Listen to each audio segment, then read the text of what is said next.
এইদিকে দেখা যাচ্ছে যে সাহরও তার বউকে খুব ভালোবাসে, তার বউ প্রেগনেন্ট অবস্থায় ছিল। তারপর সাহরের কাজ চলে আসে এবং সাহর তার বউকে বিদায় দিয়ে চলে যায়। সাহর বিদায় দেওয়ার পর তার বউ কান্না করতেছে, কান্না করে এরপর একটি শার্ক এসে ব্যাংক লুটপাট করে নেয়, ব্যাংকটি ভেঙে ফেলে এটিএম বুথটি। সেটা সাহর দেখে খুব অবাক হয়ে যায়। অবাক হওয়ার পর সাহরটি তাকে দৌড়ে যেয়ে ধরে ফেলে। তারপর তাকে ধরে নিয়ে পুলিশ কাস্টাডির ভিতরে নিয়ে যায়, নিয়ে যেয়ে সেখান থেকে তাদের দুজনকে ছবি তোলা হয়। কিন্তু শার্কটি কান্না করছিল, এমন দিয়ে ছবি তুলছিল।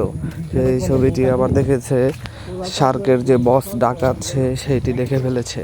দেখার পর সাহর রাতে কথা বলতে আসছিল, কিন্তু পিছন দিক দিয়ে সেই ডাকাত বসটি তাকে মেরে ফেলে। মেরে ফেলার পর তাকে বেঁধে ফেলার পর তাকেও সেই ভিডিওটি করে ফেলে সেই লোকটি। এদিকে সাহরের প্রেগনেন্সি বউটি সে কান্না করছিল, কান্না করার পর সাহরকে বেঁধে ফেলে এবং কি তার বউ চলে আসে বন্দুক নিয়ে প্রেগনেন্সি অবস্থায়, আমার জামাইকে ছেড়ে দাও তোমরা। পরে তার বউ এবং সাহর মিলে সেই ডাকাতকে ধরে ফেলে। অবশ্যই ভিডিওটি ভালো লাগলে চ্যানেলটিকে সাবস্ক্রাইব করে দিবে।